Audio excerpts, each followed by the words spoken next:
Assalamualaikum warahmatullahi wabarakatuh. Bismillahirrahmanirrahim. Alhamdulillahi rabbil alamin. Wassalatu wassalamu ala asyrafil anbiya'i wal mursalin sayyiduna wa maulana Muhammad wa ala alihi wa sahbihi wa man tabi'ahu wa nasarahu wa walah, amma ba'd. Muslimin dan muslimat yang dirahmati oleh Allah Subhanahu wa taala, alhamdulillah, pertama dan selamanya marilah sama-sama kita merafakkan setinggi-tinggi rasa syukur pada Allah Subhanahu wa taala, kerana dengan limpah dan kurnia daripada Allah Subhanahu wa taala masih lagi memberikan kita ruang dan kesempatan untuk kita pada malam ni masih lagi dipanjangkan umur oleh Allah untuk kita berada pada malam ke berapa dah? Malam ke berapa ni? Ada bunyi 15 ni. Cepat nak raya. Malam yang kelima. Baik, alhamdulillah. Tuan-tuan yang dirahmati oleh Allah, tajuk yang diberikan iaitu pemangkin kegemilangan di hari akhirat. Tuan-tuan, budak yang sekolah, dia nak masuk UPSR, dia ni kena mula daripada darjah 1. Walaupun exam tu darjah 6, tapi dia kena sekolah daripada darjah 1. Baru dia boleh exam darjah 6, kemudian dia keluar dengan kelulusan yang cemerlang. Maka begitu dengan kita duduk atas dunia ni, tuan-tuan. Kita nak cemerlang di hari akhirat, mesti melalui satu fasa yang terlebih dahulu sebelum daripada hari akhirat. Iaitu apa? Iaitu dengan kita duduk di atas dunia. Lepas tu ada disebut ad-dunya mazra'ul akhirah. Dunia ini tempat cucuk tanamnya akhirat. Maksudnya apa? Atas dunia ni cucuk tanam. Tanam banyak-banyak, elok-elok letak baja, lalu buah dia, hasil dia makan bila? Makan pada hari akhirat. Maka kalau nak gemilang di hari akhirat, mestilah terlebih dahulu gemilang di atas dunia. Sebab tu kunci nak berjaya di akhirat, tuan-tuan, nak tengok kita ni di hari akhirat macam mana. Last sekali duduk kat mana? Syurga ke neraka? Adalah dilihat yang pertamanya bagaimana kita bangkit di padang mahsyar. Kalau kita bangkit dengan cara yang elok, bangkit dengan cara yang comel, maka elok tempat kita di hari akhirat. Tapi wala'iyyazubillah, kalau bangkit tu tak elok, cara berjalan di mahsyar tak elok, wala'iyyazubillah, hari akhirat duduk di tempat yang tak elok. Nak tengok kita ni bangkit macam mana di hari akhirat, di padang mahsyar, adalah dilihat dengan bagaimana kita mati. Bagaimana kita mati menentukan bagaimana kita bangkit di padang mahsyar. Dan nak tengok bagaimana menentukan kita mati ni, tuan-tuan, ialah melihat bagaimana kita hidup di atas dunia. Jadi kunci dia mesti atas dunia. Dan kita sekarang, tuan-tuan, sedang berada pada satu bulan yang mana bulan yang boleh menjadi kunci kegemilangan kita di hari akhirat, iaitu bulan Ramadan. Tak ada lain dah, tuan-tuan. Sebab apa? Sebab bulan Ramadan ni bulan yang special, yang tidak ada padanya ada pada bulan lain, tak ada. Sebab tu Nabi sebut lau aliman nas, kalaulah manusia itu dia mengetahui apa yang ma fi Ramadan, apa yang ada dalam bulan Ramadan, la tamannat ayyakuna sanah, maka dia akan bercita-cita, berkeinginan, berazam sepanjang tahun semua macam Ramadan. Dia akan minta Muharram macam Ramadan, Zulkaidah macam Ramadan, Rabiul Awal macam Ramadan. Sebab apa? Sebab kerana kelebihan yang ada dalam bulan Ramadan. Bulan lain tak ada, tuan-tuan. Bulan lain tak ada buat satu amalan sunat dapat amalan fardu. Bulan lain tak ada buat satu amalan fardu digandakan sehingga 70 kali ganda. Bulan lain tak ada. Bulan Ramadan ni. Lepas tu, tuan-tuan, bila kita masuk bulan Ramadan ni, benda yang patut kita syukuri ialah apa? Yang pertama, Allah panjangkan umur kita untuk jadi tetamu Allah dalam bulan Ramadan. Dan yang kedua, tuan-tuan, benda yang kita kena fikir, Ramadan ini boleh jadi Ramadan terakhir dalam kehidupan kita. Tuan-tuan, boleh jadi di kalangan kita ni ada yang isteri dia, suami dia, anak-anak dia, mak ayah dia, kaum keluarga dia, adik-beradik dia, kawan sahabat handai dia, yang mana Ramadan yang lalu adalah Ramadan terakhir dalam kehidupan mereka. Mungkin ada di kalangan kita yang ahli keluarga yang telah pergi, tak ada dengan Ramadan tahun ni, tahun lepas Ramadan yang terakhir dalam kehidupan dia. Jadi dia tak sempat untuk beribadah pada tahun ni. Maka kita yang Allah beri kesempatan, Allah beri kelebihan ni tuan-tuan, kena gunakan sungguh-sungguh Ramadan yang ada dalam genggaman kita. Kita dah mai jadi tetamu Allah bulan Ramadan, kena guna sungguh-sungguh. Kalau tak rugi tuan-tuan. Betul tuan-tuan, saya nak share dengan tuan-tuan 3 amalan. Kalau kita nak Ramadan kita ni comel berkualiti, yang mana kalau lah Ramadan ni Ramadan terakhir tuan-tuan, lepas pada Ramadan ni Allah ambil nyawa kita boleh bawa Ramadan ini dengan pahala yang melimpah ruah untuk kita persembahkan kepada Allah Subhanahu wa taala. Sebab tu tuan-tuan, siapa yang bergembira dengan hadirnya Ramadan, maka dia akan bergembira ketika mana bertemu dengan Allah di hari akhirat kelak. Maka kita kena seronok. Cara dia apa? Bukan pergi shopping. Seronok dengan Ramadan bukan pergi shopping tuan-tuan. Nak seronok dengan Ramadan itu dengan ibadah. Sebab tu saya nak share dalam kesempatan, kalau sempat saya share semua, kalau tak ada pun saya share juga semua, bagi Dan juga. 3 amalan yang mesti kita buat. Kalau boleh jangan tinggal. Tuan-tuan penat, tuan-tuan sibuk, tuan-tuan busy, tuan-tuan macam mana pun, 3 amalan ni tolong tuan-tuan jangan tinggal. Tiap-tiap hari kita buat. Baik, yang pertama apa dia? Yang pertamanya, tolong jaga solat isyak berjemaah, salat subuh berjemaah. Nombor 1, jaga 2 waktu ni berjemaah. Sebab apa? Sebab yang pertama, siapa yang solat isyak berjemaah, maka kata Nabi apa? Ditulis baginya seolah-olah solat sepanjang separuh daripada malam. Tuan-tuan, malam ada berapa jam?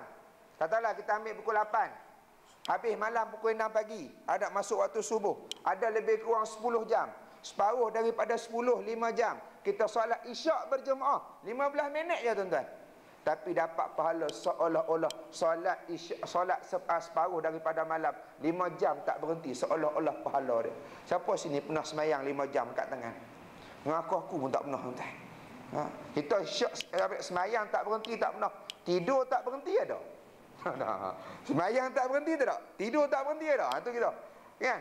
Tapi tuan-tuan, semayang isyak 15 minit pahala dia 5 jam semayang tak berhenti.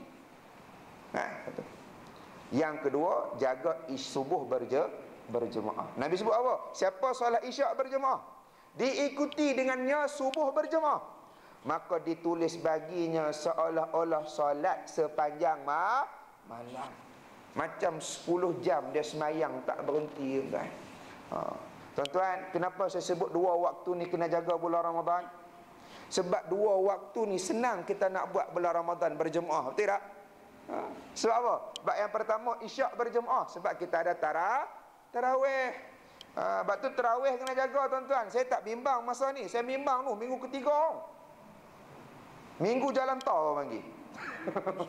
Apa? Orang semua pergi sana, pergi shopping, beli barang, buka puasa semua sana. Lalu tarawih tidak? Kan? Ada, tuan-tuan, ada. Jadi kita ada tarawih. Bila tarawih, sebelum tu kita isyak berjemaah. Kau orang Sesen 27, dia tarawih je, isyak tak semayang. Dia mesti semayang isyak dulu, berjemaah, lepas tu baru tarawih. Jadi dah settle satu.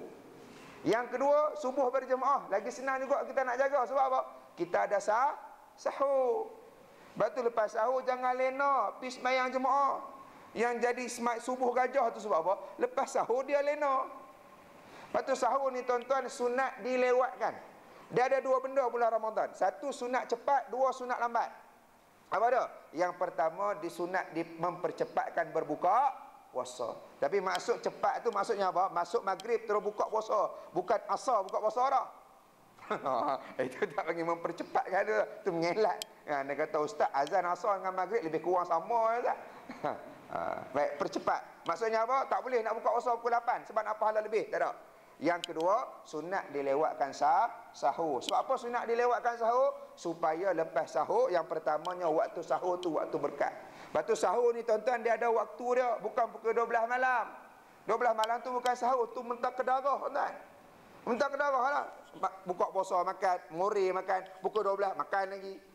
Nah, itu bukan sahur. Sahur dia ada waktu dia. Nak penghujung ataupun imsak dan sebagainya. Jadi tuan-tuan yang dirahmati oleh Allah, jadi sebab waktu tu berkat. Dan yang kedua, supaya lepas sahur kita boleh solat subuh berjemaah. Tuan-tuan, katalah kita jaga 2 waktu ni.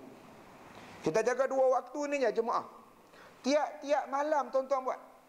Tiap-tiap malam sepanjang bulan Ramadan tuan-tuan buat, tak pernah miss. Agak-agak kena tak dengan Lailatul Qadar? Mesti kenanya. Sebab apa? Ijma' para ulama.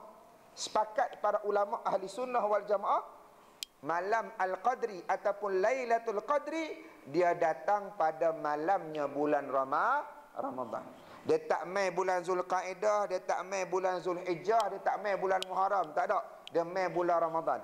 Khilaf je di kalangan ulama. Malam tu malam bila? Malam 17 ada ulama sebut, ada sebut 10 malam terakhir. 10 malam terakhir itu pula pada malam-malam ganjil. Ada ulama buat kajian pula, kalau jatuh puasa hari ni nanti Lailatul Qadar datangnya bila? Tu ulama buat kajian. Tapi ijma' sepakat para ulama, Lailatul Qadri malam bulan Ramadan. Malam ni boleh jadi malam Lailatul Qadar. Tapi kita tak tahu waktu tu bila. Betul disebut oleh para ulama, kenapa Lailatul Qadar itu dirahsiakan? Kenapa tak bagi tahu? Kan senang, orang pulun beribadah malam tu lah. Kalau 27, malam 27 lah. Kalau malam 17, malam 17 semua. Tapi kenapa Allah tak bagi tahu? Kata para ulama, supaya manusia ini berpusu-pusu dengan ibadah. Ternanti-nanti. Jadi boleh malam ni Lailatul Qadar, boleh jadi. Nampak? Tapi kalau kita dah tak tahu, nak selamat kita buat semua. Tiap-tiap malam kita buat. Isyak jemaah, subuh jemaah. Tiap-tiap malam kita jaga. Kena tak dengan Lailatul Qadar? Kena. Kalau kena dengan Lailatul Qadar, dapat pahala solat sepanjang malam, seolah-olah selama 1000 bulan ataupun lebih kurang 83 tahun. Siapa sini hidup lebih pada 80? Ada? Tak angkat tangan tuan-tuan. Kalau angkat tangan kena balik, mana boleh masuk masjid. Ya. Tak ada orang hidup lama macam tu tuan-tuan. Tapi kalau kita jaga hak tu lah, dapat seolah-olah solat sepanjang malam selama 83 tahun. Satu. Nombor 2, amalan yang kalau boleh jangan tinggal bulan Ramadan. Amalan ni kalau boleh jangan tinggal. Apa dia tuan-tuan? Solat tarawih bersekali dengan imam. Nabi sebutlah hadis, man qama ma'al imam, siapa yang bangun berdiri bersama dengan imam. Maksud berdiri bersama ni bukan berdiri sebelah tu imam. Maksudnya bangun tarawih. Qiyam tu maksudnya tarawih. Tarawih sebahagian daripada qiyam dalam bulan Ramadan. Ni tuan-tuan kira mulai lah ni. Tuan-tuan kira mulai lah ni. Menghidupkan malam dengan ibadah. Lepas tu qiyam disebut dalam hadis ni dengan makna tarawih. Hatta yang sarif, sampai tu imam balik, tu imam beredar. Apa maksud tu imam beredar? Maksudnya semayang sampai tu imam habis semayang. Kalau tu imam semayang 20 campur 3, kita habis 20 campur 3. Kalau tu imam buat 8 campur 3, kita habis dengan tu imam 8 campur 3. Sini buat apa?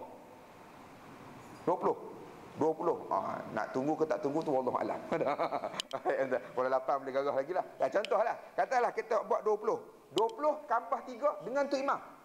Atau kalau masjid tu buat 8 campur 3, buat 8 campur 3 sekali dengan tu imam, maka pahala dia apa? Ditulis baginya seolah-olah dia solat sepanjang malam. Katalah 20 campur 3 tu adalah sejam. Semayang sejam, pahala macam semayang 10 jam tuan-tuan. Nampak tak? Ni Allah bagi dalam bulan Ramadan. Anak kita pulut. Baik, katalah kita jaga 2 benda tadi. Subuh jemaah, isyak jemaah, kemudian solat tarawih sekali dengan tu imam. Tiap-tiap malam kita buat tuan-tuan.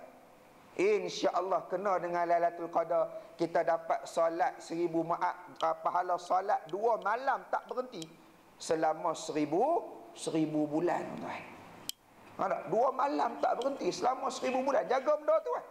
Jaga 2 benda tu. Lagi-lagi tarawih tu. Saya tarawih ni bimbang ni. Kalau tahun lepas tak berapa bimbang sebab semua jadi tu imam, betul tak? Semua jadi tu imam. Semua masuk grup pitam, tahu pitam? Persatuan Imam Tarawih Amatur Malaysia. Tahun lepas semua ni jadi imam. Daripada malam pertama sampai malam 30 baca alam tarokai ya. Dia tak? Dia entah yang dirahmati oleh Allah. Nampak tak? Jadi jaga 2 waktu ni. InsyaAllah kena dengan Lailatul Qadar. InsyaAllah kita dapat malam Lailatul Qadar. Dan yang ketiganya tuan-tuan, yang akhir sekali, benda ni dia intipati daripada Ramadan. Tuan-tuan, Ramadan ni, kita ni hidup, Allah ajar 2 cabang. Satu, hubungan kita dengan Allah. Yang kedua, hubungan kita dengan manusia. Puasa duduk kat mana? Puasa duduk dekat hubungan kita dengan Allah. Sebab tu Allah kata apa? Fa innahu li wa ana ajzi bi. Allah kata dalam hadis kursi kan. Allah kata puasa ni untuk aku. Mana kalau kita puasa ni special pahala kita untuk Allah Subhanahu wa taala. Wa ana ajzi bi, dan akulah yang menentukan bilangan pahala puasa. Puasa kita tak boleh kira pahala puasa kita apa tak. Beza dengan kalau kita baca Quran. Kita baca Quran kita tahu satu huruf 10 pahala. Kalau kita baca satu muka surat, kalau kita rajin, kita kira berapa huruf, kita boleh tahu berapa banyak pahala kita. Tapi tidak dengan puasa. Puasa kita tak ada bilangan. Kita tak tahu berapa banyak Allah bagi. Sebab apa? Sebab puasa tu direct dengan Allah. Tak ada orang tahu orang lain puasa ke tidak. Kita tak ada alat nak bagi tahu. Okey, orang ni puasa, orang ni tak puasa. Tak ada. Dia bukan macam cek suhu. Boleh cek 36.5, 36.8. Dia tak tahu, kita tak tahu puasa orang ni puasa ke tidak. Nampak pada lembik tu memang macam puasa lah. Tapi belakang game plastik hitam. Nampak memang macam puasa, tapi tak puasa. Sebab apa? Puasa ni dengan Allah. Allah je yang tahu kita puasa ke tidak. Allah je yang tahu kita jaga atau tidak puasa kita. Maka Allah dia tak ajar kita untuk melupakan sesama manusia. Maka dijadikan pada bulan Ramadan antara amalan yang diangkat pahalanya banyak di sisi Allah ialah dengan bersedekah. Sebab tu kalau kita nak Ramadan ni berkualiti tuan-tuan, nak Ramadan kita ni comel, tolong sedekah jangan tinggal. Tiap-tiap hari kalau boleh jangan berlalu hari kita tanpa sedekah. Tanpa kita tolong orang, tanpa kita bantu orang. Sebab apa disebut dalam hadis Nabi sallallahu alaihi wasallam, sahabat sebut, kana Nabi sallallahu alaihi wasallam ajwadan nas. Nabi ni orang yang paling pemurah. Dan Nabi bila masuk bulan Ramadan, Nabi akan lebih pemurah daripada bulan-bulan yang lain. Maksudnya apa? Nabi bila masuk bulan Ramadan, pemurah Nabi double. 2 kali ganda, 3 kali ganda daripada bulan lain. Jadi kita sebagai umat Nabi kena ambil akhlak ni. Apa dia? Masuk bulan Ramadan jadi lebih pemurah daripada bulan-bulan yang lain. Jangan masuk Ramadan jadi lagi kedekut. Sebab apa? Sebab nak raya. Jangan jadi lagi kedekut dalam bulan Ramadan. Itu berlawanan dengan sifatnya Nabi sallallahu alaihi wasallam. Jadi bulan Ramadan ni tuan-tuan, jangan biar hari kita berlalu tanpa sedekah. Kita boleh bagi makan orang buka puasa, bagi makan orang buka puasa. Boleh bagi makan orang murid, bagi makan orang murid. Boleh bantu ada mahat tahfiz, bantu mahat tahfiz. Ada bantu sekolah, bantu sekolah. Bantu orang susah, bantu orang susah. Bulan Ramadan ni banyak tengok orang yang lagi susah daripada kita. Jangan tengok orang yang lagi hebat pada kita. Jangan tengok orang lagi kaya. Itu yang jadi selalu tak puas hati. Lu tengok orang ni, rumah baru kaya, sofa baru kaya, bini baru kaya. Lu tengok baru orang, tengok orang lagi susah. Maka kita akan jadi hamba Allah yang bersyukur. Dan tuan-tuan bila sebut sedekah tadi, saya nak ajak tuan-tuan buat benda ni. Apa dah? Tuan-tuan dalam bulan Ramadan saya sebut tadi, buat satu amalan wajib digandakan sampai 70 kali ganda. Maka saya nak ajak tuan-tuan, siapa-siapa yang ada zakat yang kena bayar, zakat pendapatan ke, zakat emas ke, zakat perniagaan ke, zakat apa pun tuan-tuan, tuan-tuan kira siap-siap, tuan-tuan bayar bulan ni. Tuan-tuan bayar siap-siap bulan ni. Zakat-zakat, kalau ada hutang zakat yang tahun lepas yang tak settle lagi, settle bulan ni, settle bulan Ramadan ni. Supaya apa? Kita dapat pahala ni tadi. Satu amalan fardu digandakan 70 kali. Bulan lain nak bayar boleh, tak ada masalah, dapat pahala. Tapi tak dapatlah kali 70 tadi. Kita nak pahala banyak tu. Kita nak gemilang hari akhirat tu, pahala kena banyak. Maka itu cara dia. Jadi balik ni tuan-tuan pakat kira emas isteri, hak mana hak simpan tu, hak tak pakai perniagaan simpanan kita semua kira. Lalu bayar zakat dekat mereka yang collect zakat, mereka yang memerlukan dan sebagainya. Maka mudah-mudahan kita dapat pahala. Ni cara. Sebab tuan-tuan hidup kita ni, kalau nak gemilang di hari akhirat, waktu hidup ni kena pandai cari peluang untuk ibadah. Lepas tu kalau tuan-tuan tengok para sahabat selalu tanya apa? Ya Rasulullah, apa amalan paling afdal atas dunia? Sahabat tanya amalan paling afdal. Sebab apa? Sebab sahabat nak cari peluang untuk ibadah. Sahabat nak cari peluang pahala banyak. Bila waktu kalau buat, pahala tu banyak. Sebab apa? Sebab mereka nak gemilang di hari akhirat. Maka tuan-tuan, akhirnya kalau tuan-tuan kita nak gemilang di hari akhirat, Maka gemilanglah di atas dunia. Antaranya dengan kita menggunakan Ramadan yang ada ini sebagai suatu, Allahumma salli ala sayyidina Muhammad, sebagai suatu pemangkin untuk kita menjadikan Ramadan ini Ramadan yang berkualiti. Bila kita balik, kita bawa pahala Ramadan yang istimewa ni tuan-tuan, untuk bertemu dengan Allah Subhanahu wa taala. Jadi saya rasa sekadar itu dulu untuk hari ini. Mudah-mudahan apa yang saya sampaikan sedikit sebanyak dapat kita ambil pengajaran dalam kehidupan kita. Mudah-mudahan kita semua dirahmati oleh Allah Subhanahu wa taala. Cuma sebelum saya tutup, tuan-tuan, saya tak bawa tabung, cuma saya nak umum. Baik, tuan-tuan, saya sedang membantu sebuah pusat pengajian Islam di Terengganu untuk membina bangunan baru. Kami nak roboh bangunan lama yang dah usang untuk naik bangunan baru 3 tingkat. Jadi kalau tuan-tuan nak bantu kami, nanti tuan-tuan boleh tanya Abang Jazimin, nombor telefon saya. Tuan-tuan boleh nanti kontak saya, tanya bagaimana nak menyumbang pada sekolah ni. Pusat Pengajian Islam Al-Faruqi di Kuala Terengganu. Kami nak roboh bangunan usang dan naik bangunan 3 tingkat. Yang mana di sekolah ni tuan-tuan, yang belajar percuma ialah anak yatim dan juga orang susah. Belajar yang senang kita kena bayarlah, tapi yang susah diberi pembelajaran percuma. Jadi kita nak bagi tempat yang selesa untuk anak-anak yang mengaji di sini. Jadi wallahu alam, mudah-mudahan apa yang saya sampaikan sedikit sebanyak dapat kita ambil pengajaran dalam kehidupan kita. Mudah-mudahan kita semua dirahmati oleh Allah Subhanahu wa taala. Wallahu alam. Assalamualaikum warahmatullahi wabarakatuh.